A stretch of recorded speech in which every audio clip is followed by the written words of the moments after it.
Malam ini saya berada di petilasannya Joko Dolok di Surabaya.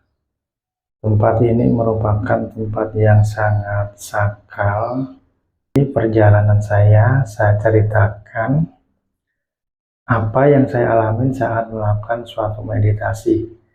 Jadi sebelum saya masuk di lokasi Joko Dolok, itu saya deteksi terlebih dahulu energi yang kuat selain di arca itu di sebelah mana.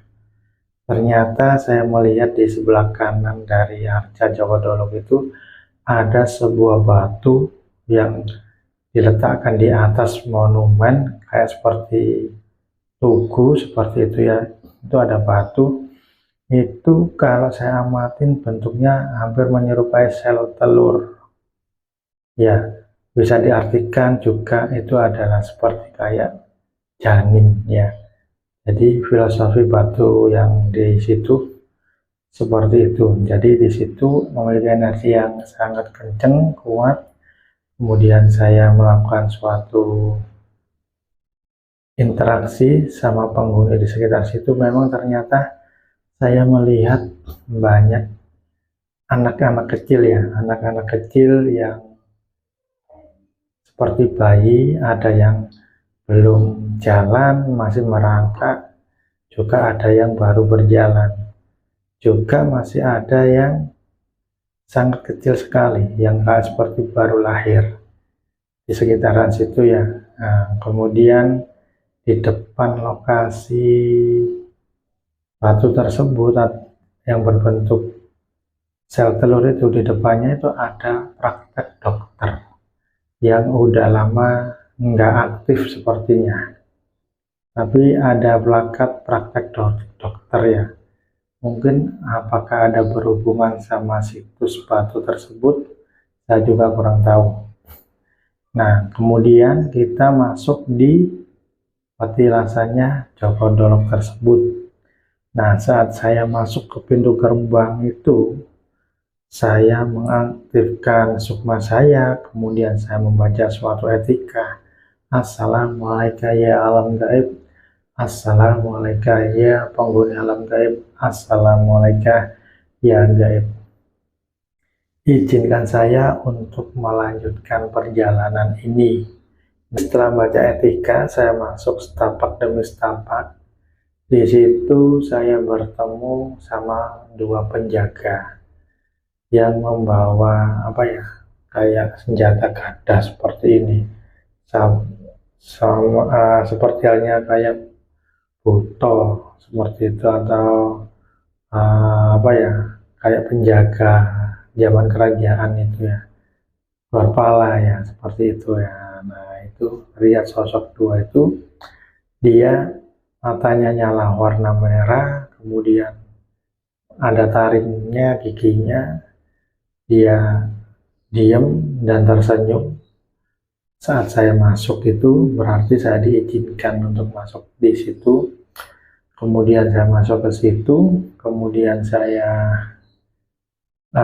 bakar dupa 3 ya. Saya bakar dupa 3. Jadi bakar dupa itu tujuannya bukan disajikan kepada jin di sekitar. Jadi ada pengetahuannya juga bagaimana cara bakar dupa itu yang benar ya, biar kita tidak menyimpang. Jadi kebanyakan orang memiliki pola pikir yang negatif bahwa dupa itu digunakan untuk mendatangkan jin.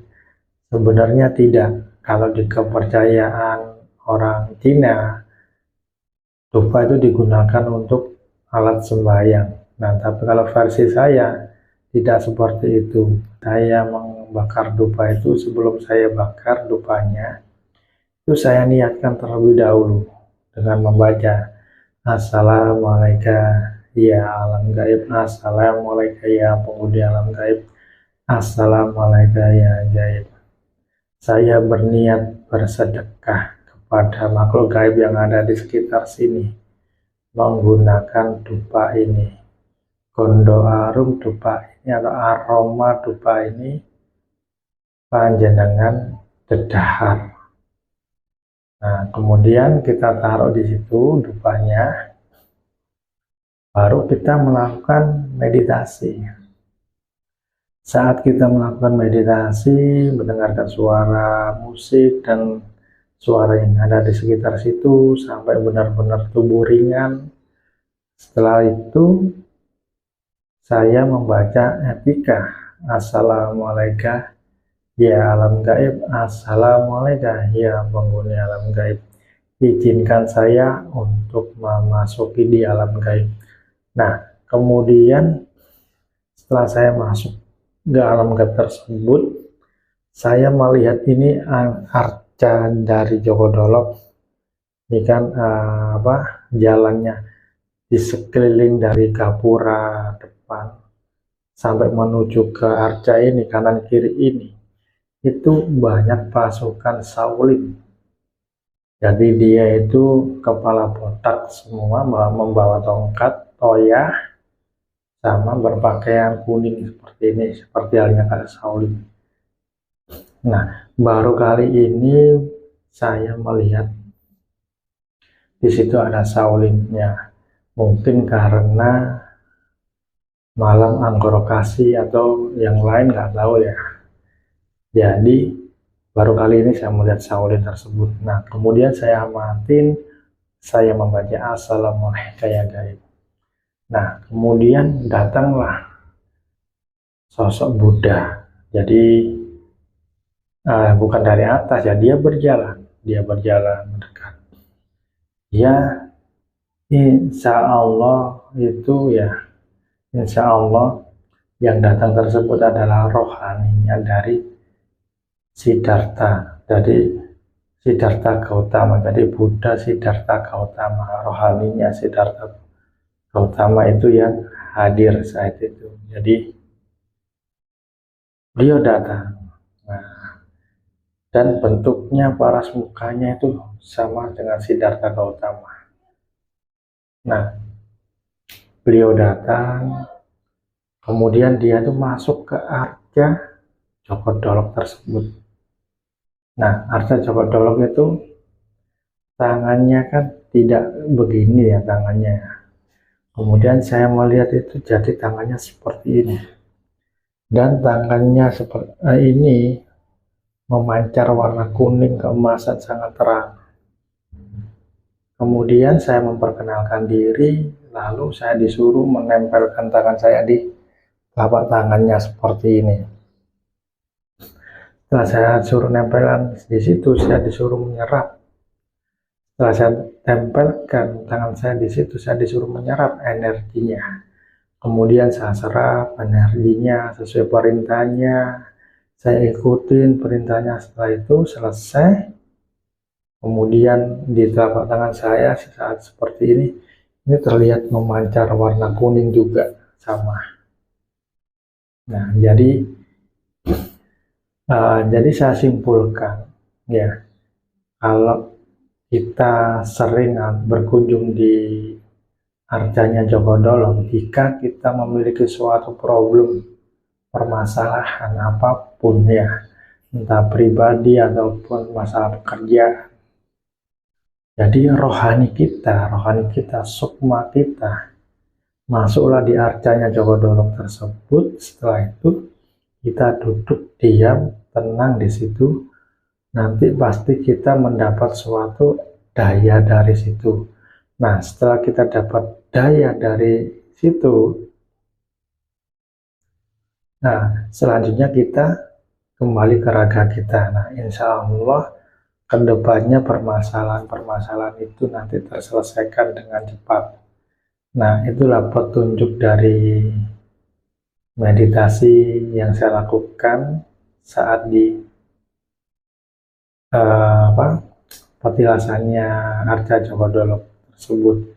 Jadi itulah meditasi yang saya dapatkan ya, pengalaman spiritual itu yang saya dapatkan. Jadi saya mengartikan bahwa energi yang dikasih kepada saya itu energi tentang entah itu kewibawaan atau kemakmuran, karena energinya itu sangat dingin, tidak panas ya. Kemudian juga ada petunjuk bahwa kalau ada permasalahan apapun, kalau kita mengambil daya dari arca Jagodorong tersebut, rohani kita masuklah ke arca tersebut, kemudian kita diam duduk di situ nyaman.